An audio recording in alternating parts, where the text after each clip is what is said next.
Yo, it's your boy Davion. Welcome to another episode of Consciouztv. You guys already know what we're here to talk about. Make sure that you guys rate, comment, share, and subscribe. Hit that notification bell before you leave. And you can also donate to the show at $Consciouztv, or you can PayPal at paypal.me/Consciouztv. And you guys know that you can email me at consciouztv@gmail.com. Let's get into this discussion. So for those of you who are subscribed to my channel, you guys saw my community feed that I spoke about during this video off of the tail end of the whole Cardi B backlash, Grammy, IG deactivation situation debacle. After reading through some of the comments and having a further conversation, I thought that this would be a great way to segue into self-love and to also speak about my ex and just self-love and relationships. So we're going to do a bit of traveling around in this conversation. This is like my Black History Month hair, so you guys will probably see me in a lot of like afro puffs and top knots and all type of different shit. And I also had a few people ask me, why do I shoot my videos vertically instead of horizontally? And it's because a part of my brand is my appearance. If any of you guys visit my comment section, you guys know that my appearance comes up a lot. Oh my god, I like what you're wearing, what you look like, your hair, blah blah blah blah. And a lot of that is intentional because I am into fashion. I mastered in aesthetics, not literally, but I am a very aesthetic, visual based person, and I'm usually giving you guys looks from head to fucking toe, and shooting vertically allows you to get full range. If I shot horizontally, you guys would get like here up, but I'm dressed from head to motherfucking tizzo. I have a spare bedroom in my home that I want to convert into a media room, so that's like going through a lot of changes right now, and hopefully I'll be able to actually shoot horizontally and you guys can feel like you're watching your favorite on fucking television, alright? Also, this is going to be a bit of a mukbang motherfucking video because the bitch ain't ate all motherfucking day. I'm on like a small fast, but not really. I just haven't been in an eating mood. Maybe because I'm really taking care of myself emotionally, and what I've realized about food and emotions is that they really do play off of one another. I notice that when I have things that are bothering me, even if I'm not so conscious of what's bothering me,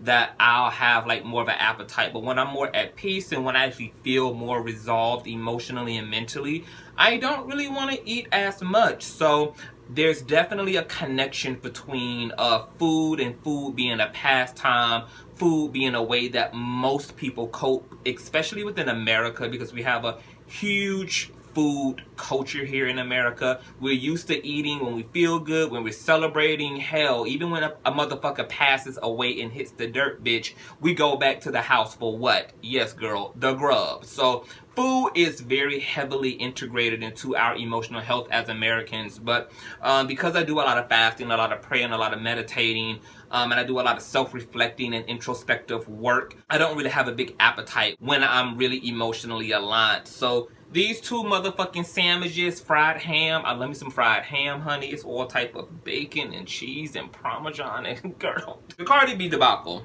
I do have my handy dandy notes here, which I would practically be reading from. I really don't want to miss a cue in this video. And I'm also going to speak about some things that I mentioned in my last video. You guys know that I mentioned riding my new nigga's face. I'm going to expound upon that more. So first thing I want to say to the conversation about Cardi B and possible mental illness. A lot of you guys were bringing up the fact that you think it might have a lot to do with insecurity. So for me, I don't make a distinction between insecurities and mental health. Mental and emotional health is connected to any type of emotional discrepancies or any attention that needs to be brought to a person's pathology or a person's emotional state. So insecurities, I don't give a fuck if that's about you not feeling as attractive, you're not feeling love, feeling very fatigued, feeling very alone, feeling very abandoned, feeling very aggressive, or not even having a lot of energy, always experiencing feelings of nostalgia. Like, all these things are related to mental health. One of the things that I found interesting about people bringing up insecurities as if that was a separate conversation from the conversation around mental health is it was a direct implication of just how casual we are. We've kind of made insecurities this very casual, socially acceptable thing, and really that really shouldn't be the fucking case. We should really not casualize or be passive toward the things we call insecurities. And we shouldn't consider only things that are like textbook illnesses as having to do with mental health. Like, yes, schizophrenia is mental health. Yes, bipolar disorder is mental health. Yes, mental retardation or autism are mental health related things, but also our feelings of abandonment, but also our feelings, our lack of self-love. Like, there are people who are in psychotherapy, people who are in counseling right now to overcome what we would call everyday insecurities or everyday issues that are profoundly impacting people's life. There's people going to counseling every day who've been completely traumatized by past relationships. I know somebody mentioned Cardi B being in a physically abusive relationship in a previous relationship, and I didn't know that. I've never heard Cardi B speak on her relationship past, but then that does also explain a lot, and that even drives my initial and original point to home even fucking more, that Cardi B, you need to get psychologically evaluated. Many celebrity wealthy people have therapists on deck, and nothing even has to be wrong. Like, I always encourage people to have both a spiritual advisor and also have a therapist. You need somebody who understands the science of the brain and the human psychology, but also because we are two-part beings, we're spirit and we're flesh, we also need that spiritual component as well, because there's also these complexities emotionally and that are related to our horoscopes and our zodiac and this immaterial part of us that is interconnected. There's this eternal consciousness that's connected to all other consciousness, because it's all one consciousness peering through different eyelids. Like, the consciousness in me is the same consciousness that's in you, and believing that that's not the case is almost like believing that the same wind breezing across your face is not the same wind that's blowing my wig off my head, when that wind is one and the same, but yet it's experienced by everyone all over the world at various times. And our consciousness is the same way. It only appears that you have your own consciousness and I have my own consciousness because it's experiencing itself through the personality, through the culture of the person. Like, as a black, same gender loving male, my consciousness is having that experience. You might be a Middle Eastern woman in Iraq and your consciousness is having the experience of that personality and the culture around that personality. But this is essentially all one consciousness. So because we're both spirit and flesh, we need both the physical therapy and we also need that spiritual counseling as well. Anything that sabotages our peace of mind are things that are going to impact our lives in all type of areas. Sometimes that impact is compartmentalized. You may be a great business owner and then be a complete fucking maniac in relationships. You may be a great husband or wife and be a complete fucking sociopath or maniac as a friend. You may be a fucking murderer. Like, we know that Saddam Hussein, you know, had a whole dog that he adored and he loved, while he was also putting motherfuckers in gas chambers and torturing them and experimenting on fucking humans in very inhumane ways. And so our sicknesses emotionally and spiritually as people can be very compartmentalized, and because we might see ourselves as a great pastor or a great son or as just a law-abiding citizen, we get into this train of thought that we don't need to like take care of the other parts of us, but the other parts of us will affect us, and sometimes they don't affect you until you're in a relationship, or you may be in a great relationship and your issues don't affect you until it comes to money, because you have people who are horrible fucking spenders, who blow through money, who don't know how to prioritize money, who don't know how to make money. People, it just, there's all type of ways in which our bullshit impacts our life. So being well and being made whole is always the agenda, being a fucking human being. So if Cardi B ass has been abused, she needs to get with it. Beyonce got mentioned a lot in the comment section. People were saying Cardi B need to Beyonce the shit. Some people had an issue, and no, I'm not apologizing. Some people had an issue with Cardi B being compared to Beyonce, basically feeling like just because Beyonce wants to play silent to the bullshit doesn't mean that Cardi B should have to. She's her own person, and if she's upset about the shit that people are saying, then she should deal with that in the way that makes sense for her or how the hell she feels.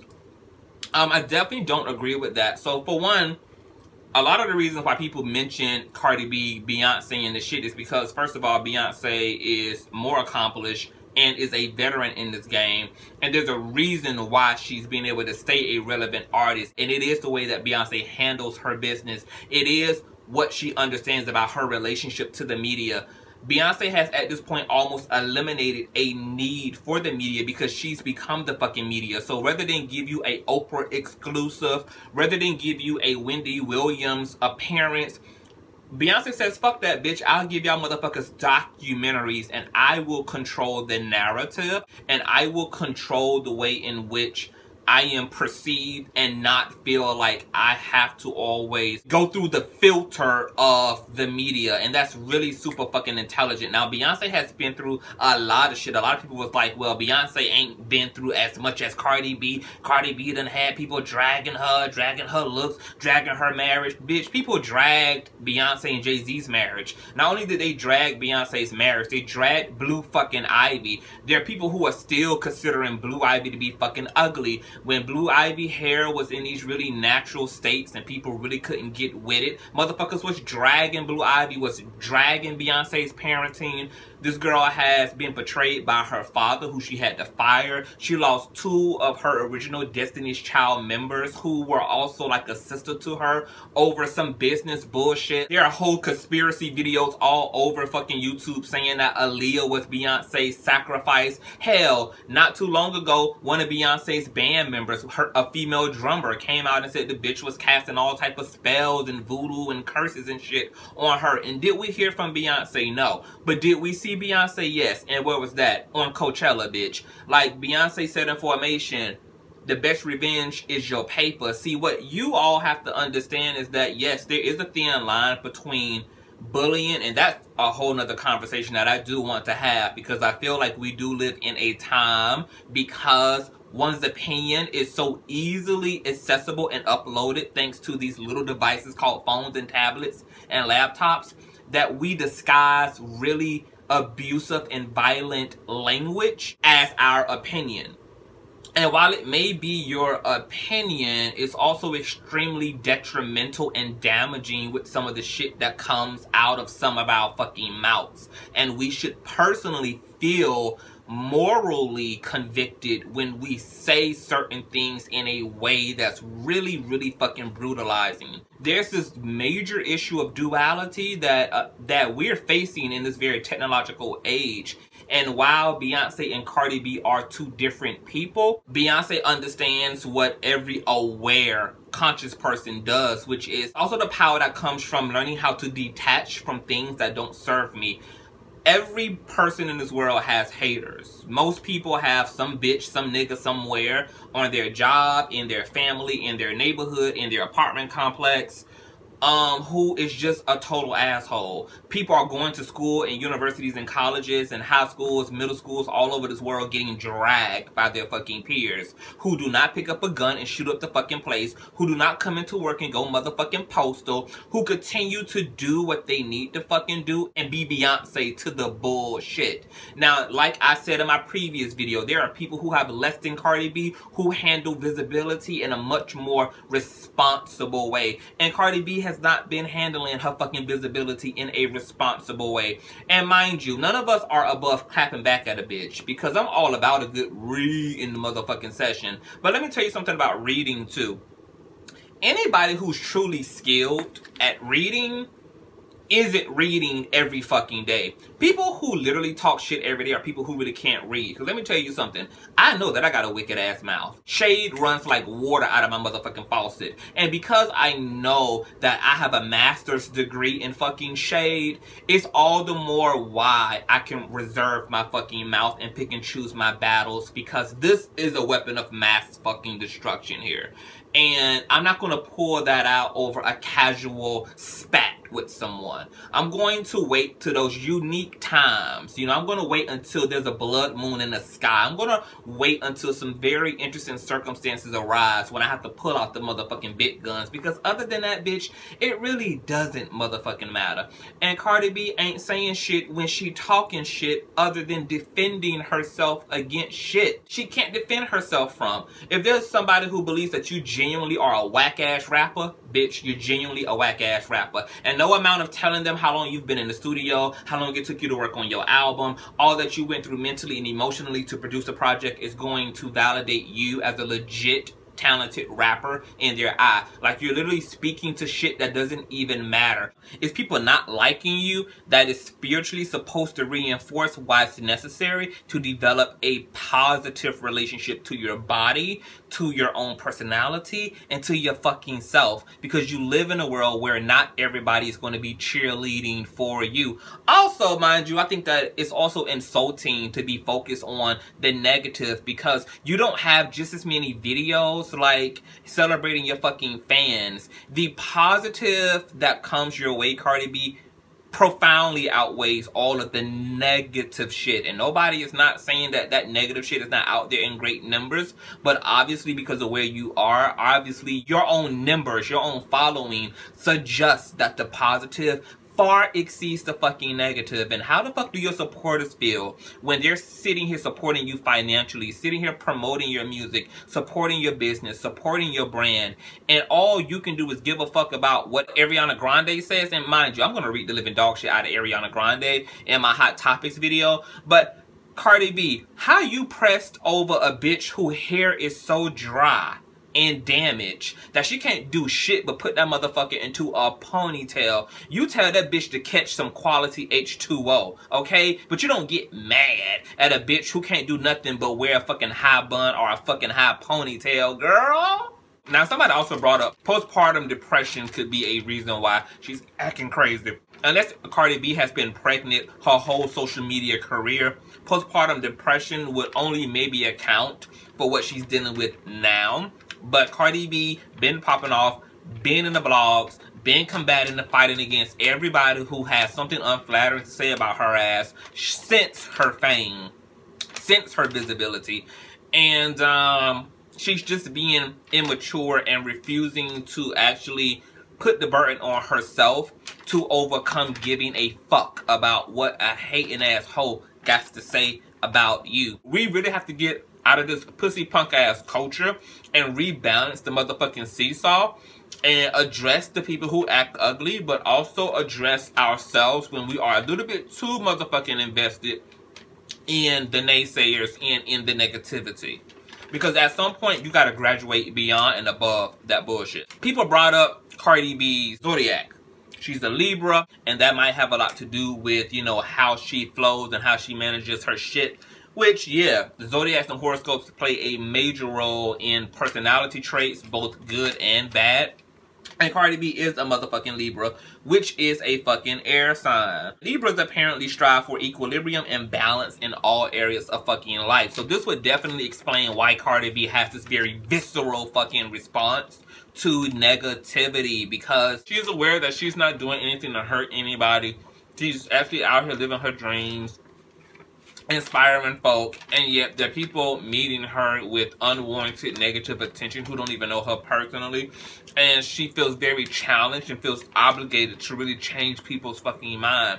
But honestly, that's the complete opposite of balance, because balance also is the full acceptance of both positive and negative, left and right brain function, masculinity and femininity. These energies exist in contrast and in polarity to achieve actual balance. So there's the positive role that haters play in our lives. They motivate us to prove not only them wrong, but to prove ourselves wrong. They allow us to have an opponent that is offering enough contrast to get us in this productive, proactive stance in whatever area we need that productiveness in.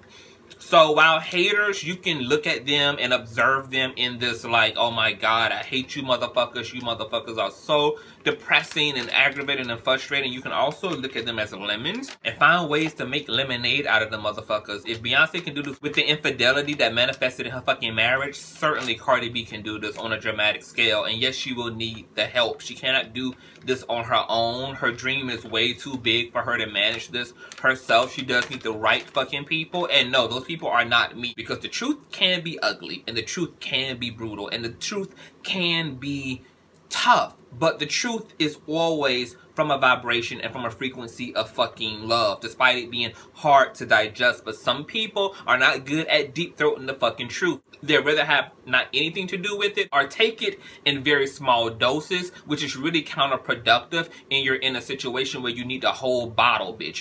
You need the whole bottle of healing, girl. You don't need 1 or 2 pills out of this motherfucker. You need the whole thing. And Cardi B, she needs the whole goddamn thing. Now, as I was looking up shit on Libras, because I'm not familiar with Libras, I thought some of the other qualities about them were really interesting. Like, Libras are ruled by Venus, which is a planet that governs love, beauty, and money. So, it's interesting because Cardi B has undergone a lot of plastic surgery. I believe her nose has been done, her breast and her ass has been done. She also just did a line with Fashion Nova. And obviously, the bitch loves shmoney. So she's kind of like this really classic personification of Libras. Libras also have their fucking challenges, as all zodiac signs do.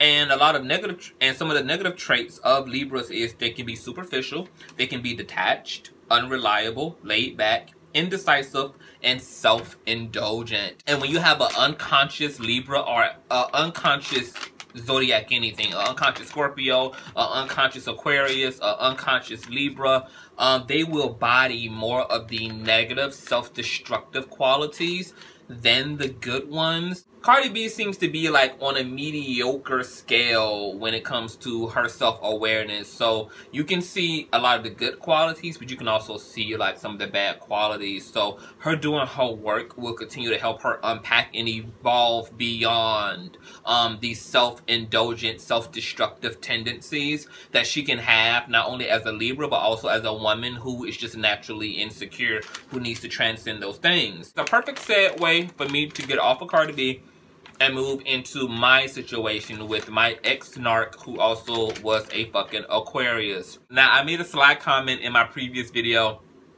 about riding my new nigga's face. So let me just clear this up.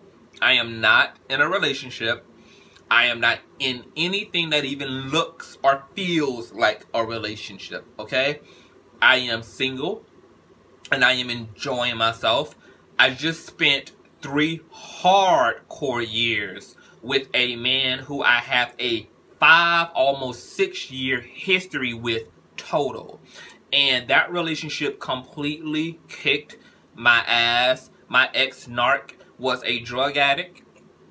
He was a criminal who was on the run prior to finally getting locked up and doing a 3-year bid in fucking prison. He also had mental health issues. He suffered from anxiety and chronic depression. He also was completely horrible with money, which also made him a goddamn gambler. And there was issues upon issues upon fucking issues. And so being with somebody who was a sex worker when we first met, he was escorting because he was on the run from the law, because he had evaded police, and he was on the run from parole at that time, had mental health issues, and was just completely off track and toxic as a human being.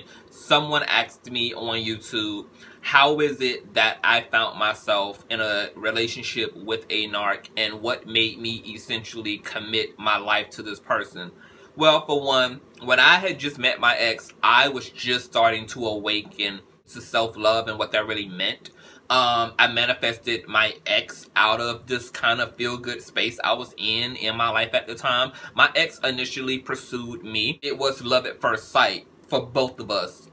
There was an immediate connection. For one, we both were very physically attracted to one another. Then we actually had like this 2-hour-long conversation, and come to find out he was a big brainiac, super nerdy. He's an Aquarius. Aquarius are known for their intellect. They're known for being book smart. They're known for being inventors.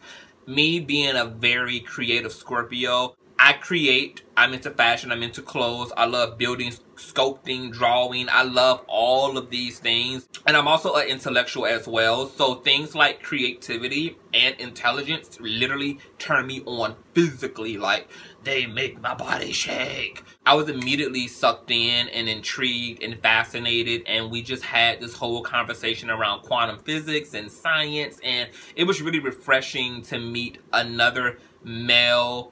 And he was on the extreme masculine side. I'm kind of like on the androgynous side. I play off of both my masculinity and femininity, but he was kind of a full embodiment of masculinity. And so there were certain qualities on him as a mixed black man that really were unique to me, because there were certain qualities I just wasn't used to seeing on black men.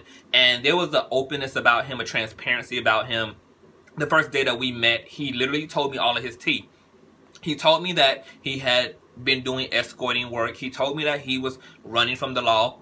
And at that point, he had been on a 2-year run from the law. He couldn't work a conventional job because obviously that requires a social security number and the feds will be able to track him down. So he was doing escorting work to basically get by financially. And because naturally I'm an empath, I am a lover for one, and then I'm empathic for two, and then I'm a Scorpio, which means that like we are very passionate, and when we catch feelings for someone or we love someone, there's nothing that can keep us from loving a motherfucker. A motherfucker basically has to fucking die in order for us to finally give up on them, or the circumstances have to become so fucking extreme that the Scorpio begins to also see themselves being destroyed through their relationship and then have to finally hit that ejection button. And that's essentially what happened between me and my ex. Now, I didn't know a lot about Aquarius at the time, and I damn sure didn't know anything about narcissism. Narcissism is something that I really began to become studied in last year, and I literally felt like I landed on the fucking moon when I started learning about narcissists. It opened my eyes because I was with a overt, grandiose narcissist, and I had not known this, even though I could feel this shit wasn't right, and there were certain things that were so odd and extreme and polarizing about his fucking behavior and the way that he would treat me at times, and I didn't have the language or a concept around it to describe it and to like contextualize it. When I really opened the books on narcissism, it was like the heavens had parted, and immediately everything about the grandiose narcissist were all of the traits that my ex have. Now, what's interesting about Aquarius is that they have traits that are literally like borderline narcissists. So if you raise a Aquarius in a very broken state, which my ex was raised in a broken state. I covered that in part 1 of my narcissist video. I'll leave the link to that. Like, he had the classic abandoned by his parents, emotionally unavailable mother, emotionally unavailable father, being given up on at a young age, being raised by another family member, all those things, just not getting enough nurture, not getting enough affirmation at these very impressionable ages, then kind of put him in this survival mode. And people who don't get a lot of emotional nurture either will become extreme victims or they will become extreme survivors. And this extreme survivalist mode will make the narcissist practically disconnect because they spend their whole life trying to create this external sense of stability that really can only come from within. So they end up becoming users and abusers, and they find all kind of ways to disconnect from vulnerability and from being completely present, like drugs. Drugs really numb down the narcissist, so it's very common for narcissists to be drug addicts. My ex-narc was a drug addict to the extreme, did everything from pop pills, then tried every drug on the goddamn market, and even at one point wanted me to participate in doing drugs, even though he knew that shit was like literally outside of my goddamn ballpark. Like, he knew, I don't even know what it's like to be, like, I don't even drink casually. Like, I have never even had a fucking buzz. I don't even know what it's like to be high on marijuana. And so my partner was very self-destructive in that way, that he would even try to introduce his own self-destructive practices to me. The reason why he ended up in prison to begin with was because he was trying to steal shit in order to fund his fucking drug habit, and yet you want to introduce something that destroyed and took years off of your life and integrate that into the life of someone that you claim you fucking love. But it's true what they say. If you don't love yourself, you can't truly love another fucking person. Just point blank and motherfucking period. So of course my narcissist doesn't see anything unloving about trying to introduce drugs to me, knowing that I wasn't a drug addict. And that I had no interest in doing drugs, never have, and never fucking will. He and I had a lot in common. We like to read, we like science, we love UFOs. Like, matter of fact, we had all these plans to go UFO hunting and to buy this big ass RV and go travel the country and go pursue Bigfoot and Sasquatch. And I know that sounds ridiculous to all the grown people, but this is what made he and I so refreshing to he and I, because we weren't like everybody else, and we liked a lot of the same weird, crazy, paranormal, you know, scientific based shit. And we were into parapsychology, and we were into a lot of crazy theories and theorizing about life. And you know, it's really hard to find someone who is that open-minded and who really is like that. Like, there are people who say, oh yeah, I believe in aliens, but they don't really study those things. They don't study those things. They're never listening to programs on those things. But he and I were literally about that fucking life. And that's what made the connection so unique and so refreshing for me. And to be honest, like, I just ignored all of the red flags because I loved him. And that's the way that my love has always worked. I've always absolved a person of all of their flaws simply because I love them. And even though I check people for their flaws, I check people for their bullshit, I never let it actually dictate whether I love you and whether I'm going to share and create a life for you. So while, yeah, he was problematic and he had a lot of bullshit qualities, nearly all of his qualities were self-destructive and bullshit, I love them. And the fact that I understood abandonment, the fact that he lost his dad and I lost my mom, we had a lot of wounds that we shared in common as well. And so there was this attraction to each other because we had similar wounds.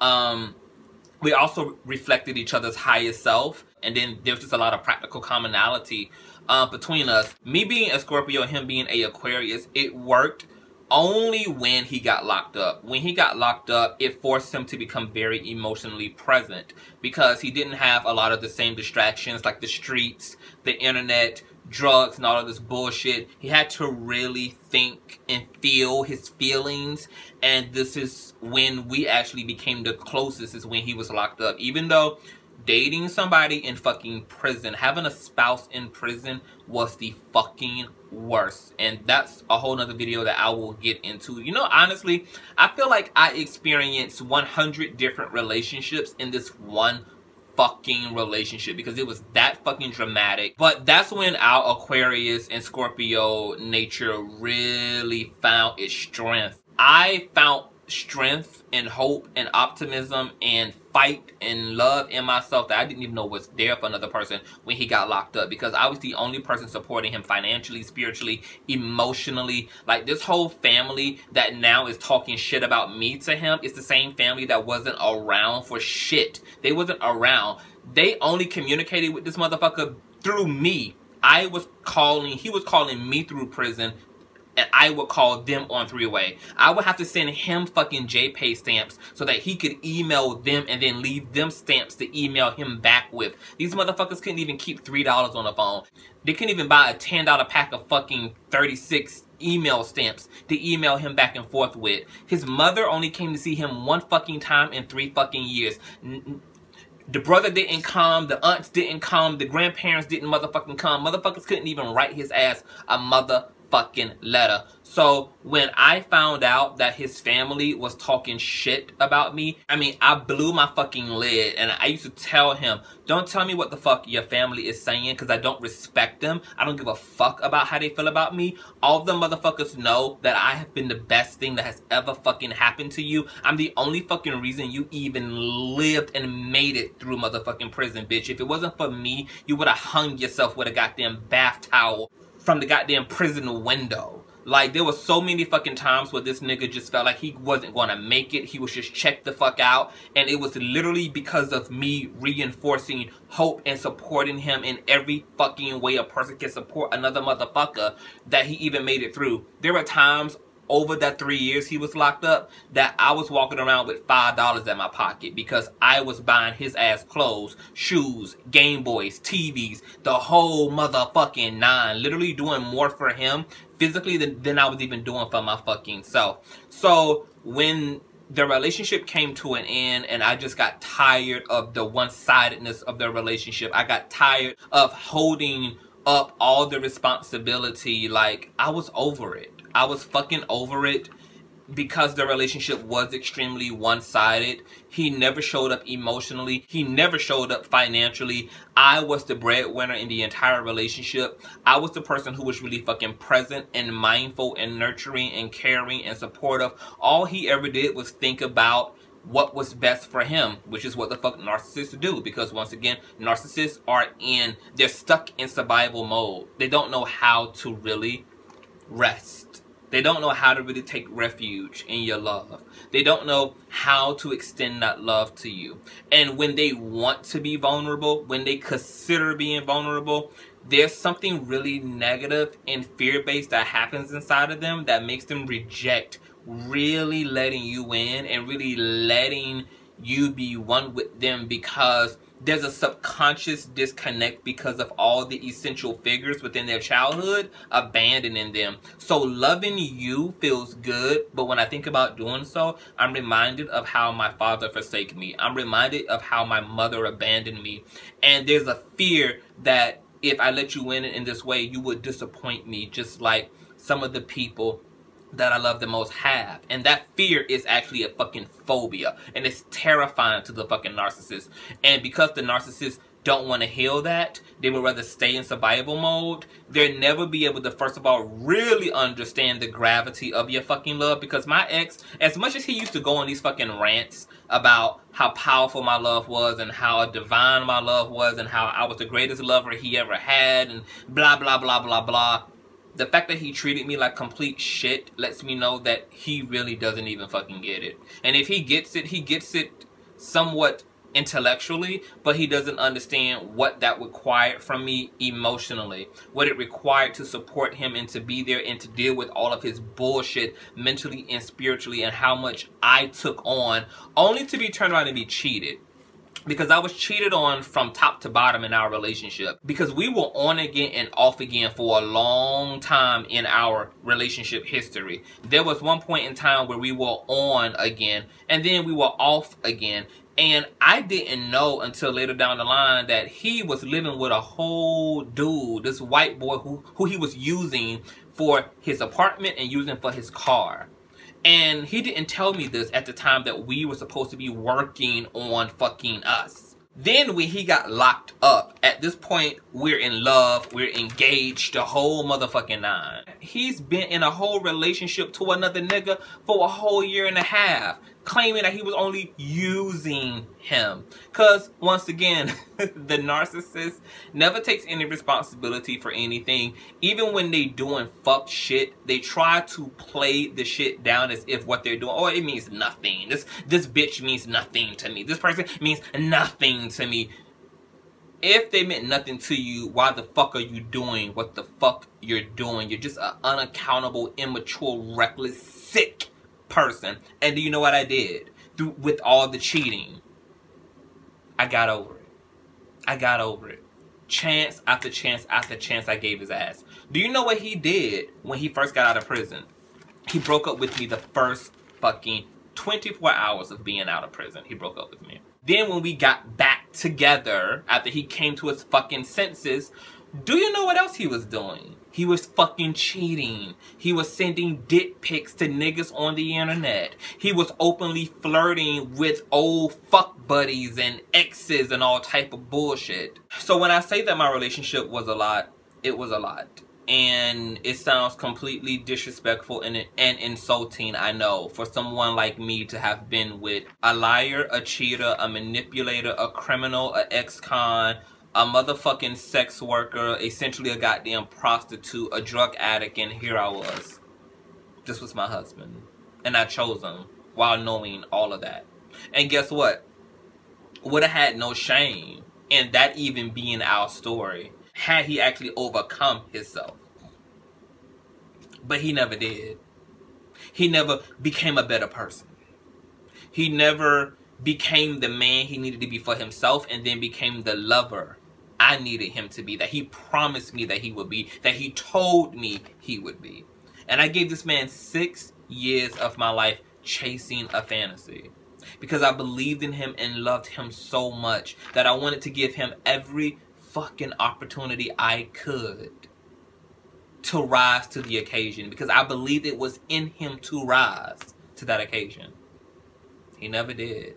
And I ended up epically humiliated, embarrassed, feeling ashamed, extremely profoundly disappointed within myself. I chose someone's promises and someone's intention over what they were physically actually showing me.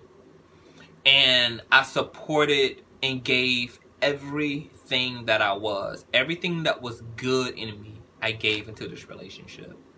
Even when he fucked up and got himself locked up, I came behind him and cleaned that shit up. Continuously pouring myself supernaturally into the relationship, despite all our new issues coming off of the heels of old issues that haven't even been reconciled. Because when he got locked up, we was on bad terms then.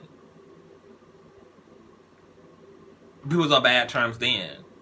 And then he gets locked up, and I jump right in without hesitation. So a part of the healing for me has been forgiving myself, for one, for willing to settle for so little, or allowing a man to defile and disrespect me without blood being on the mercy seat. Meaning that I'm forgiving you, but you haven't even rightfully changed either. There's been no genuine repentance. And I'm just allowing you to do shit and then react to that shit, and allowing you to give me a I'm sorry, and then taking that and making that bigger than what it was, just for in a few weeks, a few days, to be going through the same shit. I had to forgive myself for basically just not standing up for myself, for not having higher standards. I never was someone that had a lot of standards in relationships, and a part of that is due to how independent I am as a person. I have my own home, I have my own vehicle, I have my own property. I don't have financial needs. I don't need a man for money. I don't need a nigga for his car. I don't need a nigga for his education. I have all of that myself. So it leaves me with only being able to like a person because I like them. I was falling in love with somebody who didn't love themselves enough to be doing better for themselves in life. And then I took that into my own life, and that shit almost destroyed everything that I've become and everything that I've worked to fucking have. And I felt like I essentially found a really nasty couch that somebody had thrown out on the side of the curb. And because I'm such a fucking creative visionary, I saw potential in that couch, and I brought that couch into my fucking home, put it on my pickup truck, and brought it into my house. And then upon me, like, pulling out the mattresses, there was fucking lice and roaches and spiders and infestations inside of this fucking piece of furniture. And then my whole fucking house became contaminated as a result of me being a fucking visionary. And you can't be a visionary when it comes to people. You can be a visionary when it comes to used furniture. You can be a visionary when it comes to shopping at Goodwill. But you cannot be a fucking visionary when it comes to a human fucking being. You have to judge people based upon who they're showing you they are. You have to absolve yourself of all of your personal fucking fantasies of a fucking person. You have to, because if you don't get past those fucking fantasies, you're going to invite really wicked, sick, deadly, murderous things into your life. Narcissists have killed their fucking victims. Or people or survivors have had to end up killing their fucking narcissists for trying to physically kill them. You invite really toxic, fucked up people into your life. And there was a point in time last year toward the intel of our relationship where I called my ex evil to his face. And he said, I might actually be evil. Any motherfucker who can actually entertain the idea that they might actually be evil is why I am completely okay with going no contact, because I've had no contact with my ex since the 21st of November. That's my brother's birthday. That's the last time we had an exchange. And I said my final goodbye to him, and he raged the fuck out in that text message. Told me that he hopes I get AIDS and die. He hopes I kill myself. He hopes that I die in fucking traffic, that I bust hell wide open. He literally went fucking ballistic because I didn't want him anymore. And it wasn't that I didn't even want him anymore. It's that I wanted my happiness again. And he wasn't doing anything to complement and to facilitate the joy that I'm used to living in my life, because I'm not a person that goes through drama. I don't have drama. I have great friends. I have great family. I have a great life. And he was the biggest thorn in the ass of my fucking life. And I was okay with that as long as he was willing to grow and to evolve accordingly, but he didn't. And he kept pretending to each year, which kept playing off of my fantasy of him. And I gave the fantasy 6 fucking years and have nothing to show for it but embarrassment. I was embarrassed. Now, obviously, I've turned those lemons into lemonade, and that'll be a whole nother video where I'll go into more detail about where I am and actually how I actually fled the relationship and what I had to think and what I had to do for myself emotionally in order to shift and get to a point where I could say goodbye and I was ready to go no contact. There's just so many fucking areas of my relationship that I could really go in. I feel like, honestly, talking about my relationship just requires a whole fucking documentary. I just cannot talk about this in a way that can only be done in a 16-minute video or a 10-minute video. I'm talking about years of a relationship. And I'm talking about a relationship to a narcissist. I'm talking about a relationship to somebody who's self-abused. Then there's spiritual reasons why we attract narcissists, and then there's all these other spiritual components around being an empath, and then there's all the other actual like ground level earth-based issues like drug addiction that have to do with all of this. And all I can say before I end this video is that there is life after narcissism, and if you're with a narcissist, get the fuck out. I don't give a fuck whether you are with a overt narcissist, a covert narcissist, or a malignant narcissist, or someone who's a combination of all three and then some.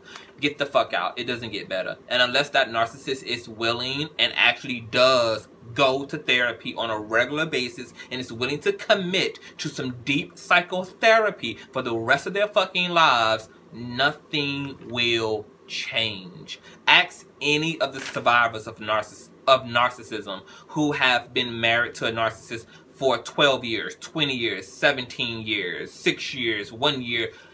They never change. And narcissists don't have significant others. They have suppliers. They have narcissistic suppliers, okay? So you never have to be jealous if and when the narcissist moves on to another bitch, because that bitch is just a motherfucking product on a shelf to the narc. That bitch is just a bag of blood to that vampire. That person, that narc don't give a fuck about that new bitch. That narc don't give a fuck about the new nigga. You don't have to be jealous. None of who the narc will be with ever in life after you will mean anything more to them than you did to their ass, okay? And if you were a supply, so will the next bitch, and the next bitch, and the next bitch, and the next bitch will be a fucking supply. So for me, I don't even have jealousy. I feel sorry if he's with a new person, because when I say I've went no contact, not only does that mean I do not take any initiative in communicating with him, and there is zero communication on any level, text, email, there's nothing. I also do not go and stalk his social media. I do not go check his Facebook. I don't check his Instagram. I don't even know if he still has a Facebook or a fucking Instagram. I don't know what the status of his life is. I don't look. I'm not one of those people. Like, the way that my healing works, Out of sight, out of mind is a powerful catalyst for me being able to transition out of things. So when I need to move away from something, I literally have to move it out of view and range. I have to move it out of my peripheral. I have to literally get rid of it in every way so that I can focus on the right now, right here, and what's before me. So I don't check on him. I don't know if he's in a relationship. So I don't get jealous. I'm not curious. I feel sorry for him. I feel sorry for anybody who is going to in any kind of way try to be with him, because he's a very sick, self-depraved person. And I'm being nice about the things that I'm saying. It's so bizarre, and he's such a person in need of such deep fucking help that it almost makes me feel some sort of kind of fucking way that I even sat next to that for how long that I did. And it does go to show the power of love and how unconditional it is. But we also need to have fucking wisdom. And I was in love, but I didn't have fucking wisdom. And I wouldn't change anything about the type of lover I was to him. I believed in him. I loved him. I saw his potential. I was faithful to him. Never cheated on him. Never betrayed his trust. Was always there. Always did what the fuck other people wouldn't do. Even his own fucking family. And I would do that for any king in my life. The next nigga that I choose to be with is going to be a fucking king. And I will love him with everything that I loved this person with. Except I would choose a king and not a peasant. My ex was a fucking wounded stray cat that I took into my home. And I only have myself to blame for bringing such woundedness and toxicity into my life, and for choosing someone like him. You also were one of the greatest catalysts to my self-awareness, and how I also have practiced being unconscious and sabotaging myself and being out of order in terms of a lack of discernment and a lack of unwillingness to see people for who they actually are. And you completely obliterated my ability to lie to myself about who I think someone is. Now I have been able to remove think, and I've been able to see a motherfucker for what they are and put them where the fuck they need to be as a result of whatever it is I see that they are. Not think that they are, but can see what they are. You've woken me up. And if you love yourself, I encourage you to do what I encourage you to do now, what I tried to encourage you to do throughout our whole relationship. Go to fucking therapy. You fucked up a real good thing, but I already know that you know that. And I'm not going to say that I won't ever speak to you again, but I will never speak to this version of you again. This you, we can't have no dealings. Not an email, not a hey, not a bye, not a hey, how you doing, not can I stop by, not a motherfucking thing. The only version of you that I would be willing to make any type of contact with would be a completely transformed from the inside out ass version of you. And because I know that's never going to be the case and you're never going to actually change, it's unfortunate that we just will not ever speak again in life, because I'm never communicating with the you that you were to me for 6 years. Ever. Again. Never. Never. I was good to you, and you were complete shit to me for no reason. And that should be enough for you to get your fucking life together. Because you fucked up a whole life with somebody who was able to love you at your worst.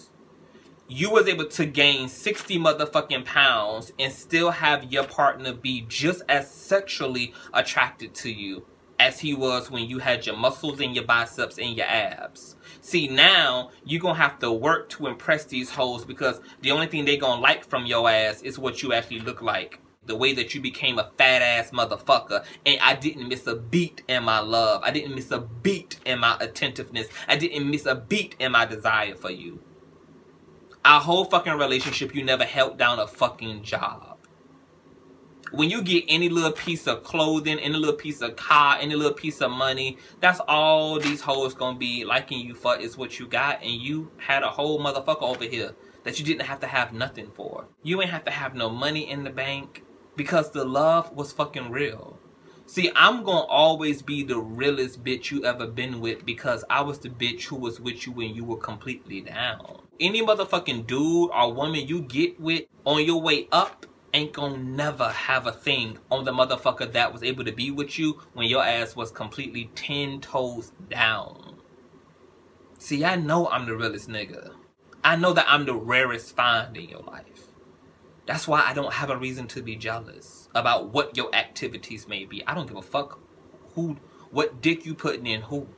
I don't give a damn what you telling who to. I don't give a fuck if you confessing love to no hoe to no nigga. That shit don't mean nothing to me because I know you don't mean it for one. And I already know who you know deserves that shit if it ever was real, and that's for me. And I know that you know, and I know that you now are forced to settle for anybody else because you don't have me as a choice. So I will always be the greatest thing he will ever find, and we could have had a great life together. A part of what put a lot of momentum behind loving my partner and being so forgiving of him and being so willing to overlook a lot of things was because of things I understood about his childhood.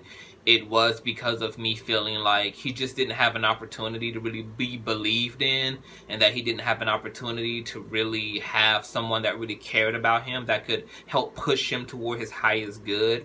And some part of me just believed that if he just had the right support, and if he just had a supportive partner and a loving partner and somebody that just chronically believed in him, that it would amplify him and that he would really spread his wings. And normally, being that type of lover would work if you have somebody who's willing to do the work. But this was somebody who ultimately really wasn't interested in the work. He was interested in the idea of the work. He was interested in the idea of being saved from this fucked up part of him, but he wasn't really invested in doing the actual footwork and the mental and emotional gymnastics that would have had to be done in order for him to really overcome a lot of his own bullshit, a lot of his own toxicity, and to help him reconcile a lot of his own pain. And because I am empathic, I tried to be that for him, and I believed in him. He just put me under a lot of false hope that he was doing that work, and I had no idea that I was trying for somebody who wasn't working at all. He was only telling me he was doing the work, but that was never really reflected in any of his actual actions. So I don't have a lot of sadness around not being with him. I found myself more angry over the past few months since the breakup, just being upset at myself, and just being mad that I was unconscious enough to let this go on for as long as it did. And I was really disappointed in myself because, you know, I was essentially chasing a fantasy of someone. And I wasn't looking at the reality of who he was, because if I really just had canceled my fantasy of him and looked at who he was actually showing me he was year after year after year after year after year, I would have been able to move on with my life a long time ago. And so much of the damage that did occur, so much of the hardship and the struggle, so much of the things that I sacrificed emotionally and financially would have just not even have occurred had I just accepted him being a trash nigger from the start. And maybe we could have been friends, but never at any point lovers. But essentially all those things have made me a better lover. They've made me more aware of who I need to be loving. And I don't regret the way that I loved him, because I would do that for anybody I loved. I just gave the right love to the wrong person. I'm not going to do what a lot of people do who really start to condemn themselves as lovers. I'm not going to do that. You know, you have to know that you are an amazing lover. I take good care of my guys. There's not one ex that can honestly say anything bad about me. I've never cheated on any of my exes. I've never not been there emotionally. I've always been incredibly supportive. I've always been very committed, very unconditional, very giving, very every fucking thing in my relationships. But I've also attracted a lot of abusers. I've attracted a lot of broken people, and that's why it's important to become a conscious empath, because if you're not conscious as an empath, you're going to unconsciously be attracting these other unconscious people. And you're going to be attracting more patients than you are people who are qualified to be your actual friend and to be your actual lover. And I'm going to do a whole nother video on narcissism as it relates to the narcissist and their narcissistic family, their narcissistic friends, the whole fucking matrix of narcissism, because there's a whole network that goes on. I'm going to go into gaslighting and hoovering. I did touch on some of those things in my part 2 video, like I said. And I'm also going to go into what you can expect after you break up with the narc, because the work only begins once you've actually broken up with the narc. There's a whole PTSD and night terrors and trauma and nightmares that happen. It's a lot. And to kind of just bring this whole video back to Cardi B, what we're honestly seeing with the Cardi B situation is we're seeing how real self-love really is and why it's so necessary. Because here it is, you have God trying to take the girl out of the hood, but the hood can't be taken out of the girl. Here it is, we have the universe yielding itself in such powerful ways to Cardi B, allowing her to make money that's going to be able to be generational in her family. Her daughter is going to have a lifestyle and have resources and have opportunities emotionally and with self-actualization that a lot of other people are not going to be able to have, because their parents have to make money and have to be dedicated to a 9-to-5 over having enough time to really consciously parent. Her child is going to be able to afford things and to experience things that a lot of everyday children can't. And she's missing all of it because this is what a lack of self-love does. And just like me, the universe is trying to love a motherfucker who don't think enough to love their fucking selves. And they're missing the whole relationship. The most profound thing I learned about my relationship to my ex is that it doesn't matter how good of a lover you are to somebody. If somebody doesn't feel worthy personally and somebody doesn't love themselves personally, you can be as outstanding of a lover as you need to be. You can literally go over the moon, bring that motherfucker back to your lover. You can walk the oceans, cross the oceans. You can be on your Monica shit. If a motherfucker don't feel worthy of that moon, that they don't feel worthy of the waters you are walking on for them, they'll never be able to get it. And they'll never be able to reciprocate it. And they'll never be able to be unguarded. You have to stop thinking that there's something you could have did more. And the issue with being with a narcissist is that a narcissist will make you feel like you need to be more. And that all the problems in a relationship, it's not them, it's you. And it's because of what you're not being for them.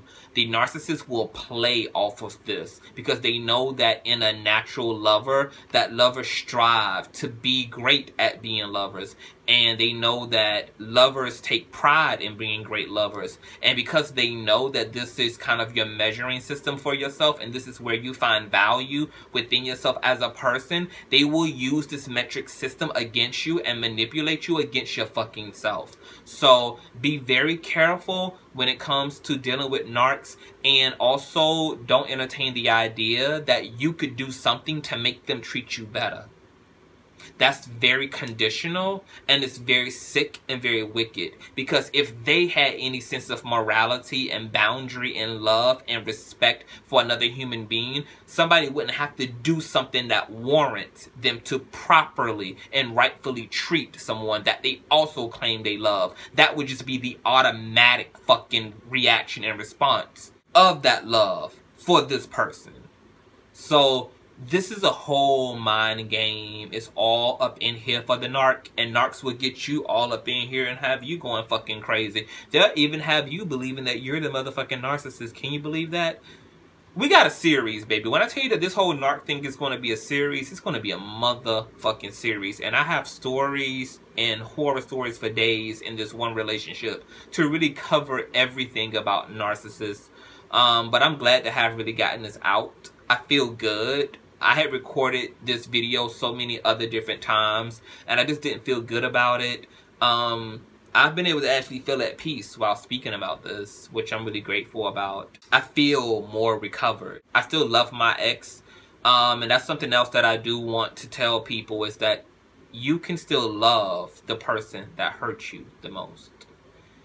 The issue a lot of times with trying to get over a relationship, trying to move on past a person, is that a lot of times we're trying to literally stop ourselves from loving, which this is innate. You are love.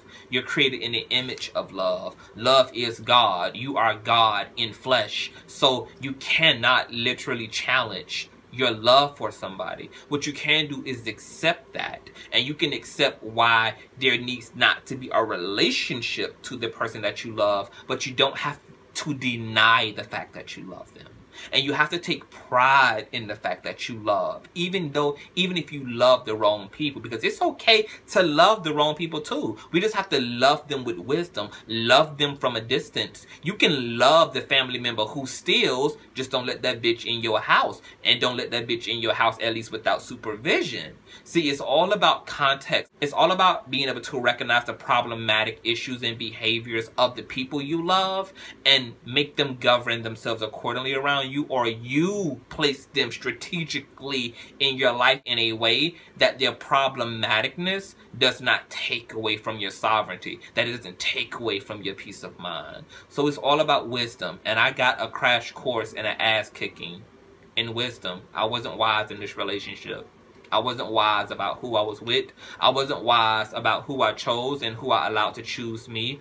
I love him, and I accept that this was an experience I needed to have, and I wish him the best. I wish him no harm.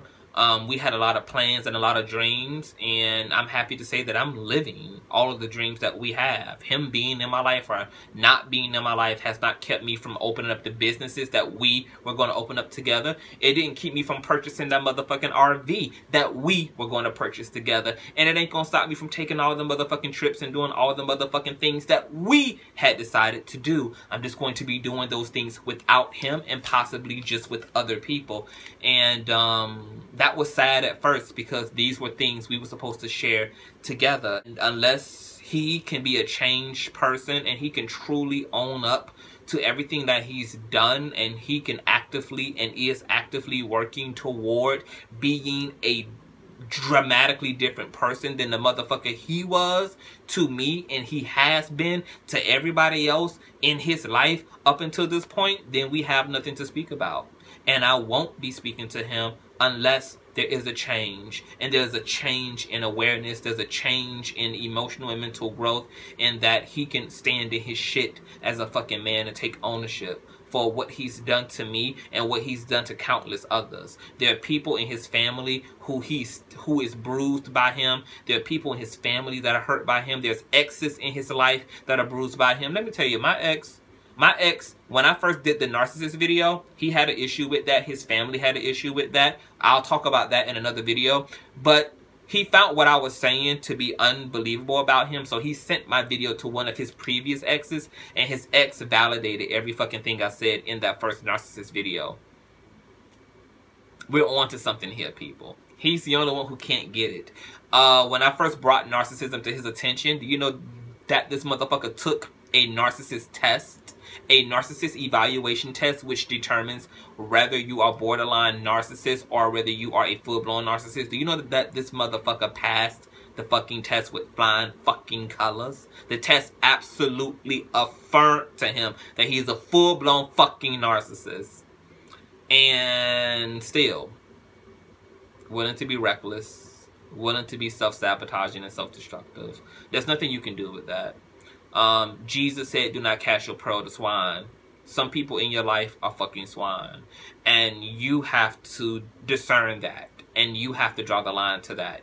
If you allow swine to continue to trample over your good, continue to absorb your good, continue to degrade you, to strip you of your essence and strip you of your resources and strip you of your time and your energy and your love and your everything, you only have yourself to fucking blame. It is your job to stand up for yourself when it comes to narcissism. It is your job to separate yourself from the narcissist. It is not their job to change. It is not their job to apologize. It is not their job to see you for who you actually are. It's your job to know who the fuck you are and to separate yourself regardless. And you don't need anything from a narcissist in order to let that motherfucker go, because that narcissist if not, will kill you emotionally and mentally, or even physically attempt to, because they can be very physically abusive. Most of them are very physically abusive.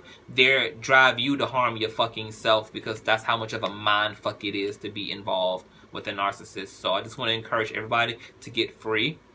And you guys know that you can contact me via email. I have already spoken to so many narcissist survivors, and I have people right now who are going through narcissistic abuse, and I am going to cover this in a whole series. So you guys will be dealing with all of that on this channel. I will be going live, taking calls. We'll be able to speak in real time and all. And until then, like I said, contact me at Consciouztv@gmail.com. I hope that I explained myself well in this video, but I hope you guys really enjoyed it. That part 2 is definitely coming. If you guys have any questions or comments, definitely leave them below.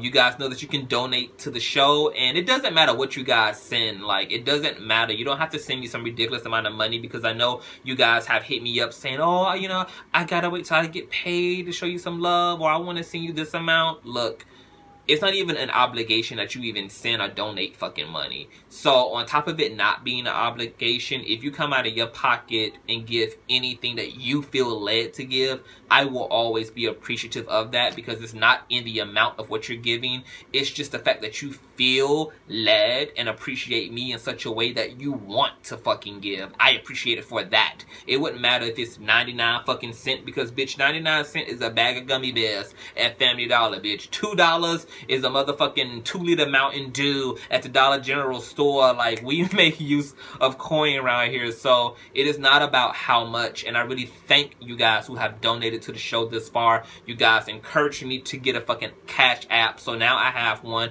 So you can donate to my Cash App at $Consciouztv, and you can PayPal me at paypal.me/Consciouztv. Make sure that you guys rate, comment, share, and subscribe. Hit the notification bell. Definitely share this video out. And as it relates to Cardi B, I just hope she gets the help that she needs. She overcomes the pettiness. She realized that she's a public figure. There's nothing she can do about people speaking about her or feeling negatively about her. That is something she will have to do for herself. And I do not agree that her expressing herself this way is productive or is healthy, because it's not. It only makes her weak. It only gives the sharks the blood that they need to continue to piranha her ass.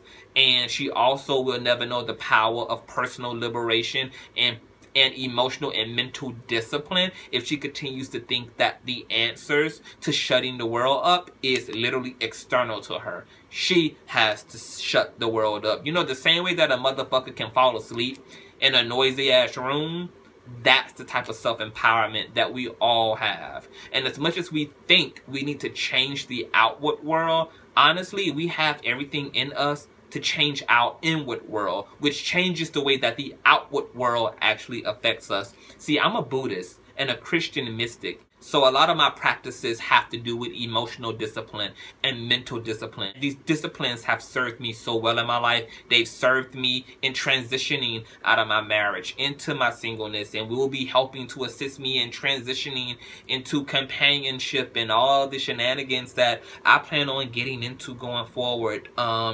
I'm in a better place, and I love myself more than I ever have. And on some level, I can even appreciate the person that provided the pain that led to the cracking open of my salvation. And now I've experienced a greater level of salvation as a result of the devastation my ex-narcissist brought into my life. So for that, I appreciate the experience. And he's still a sick bastard who needs help, and I encourage him to definitely get that. If you are with a narcissist and you're with a narcissist who is not getting any help, and you are enduring abuse on any level, physically, emotionally, spiritually, get out, get out, and get out, and get out. I'm going to leave some links to some safe havens for those who are dealing with narcissism in the link below. I want to shout out Kevin from the Royal We.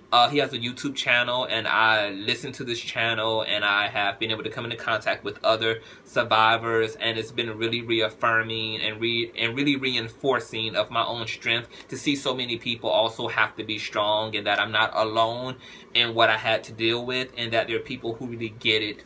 But once again, we're going to get into that. Matter of fact, I'm going to try to do a collab with Okay, I'm gonna work on that. But let me go, guys. Hope you guys enjoyed this fucking video. I gave you guys a lot tonight, so you better fucking appreciate it. And in the words of Iyanla, stay in peace, not pieces. Take care, my loves.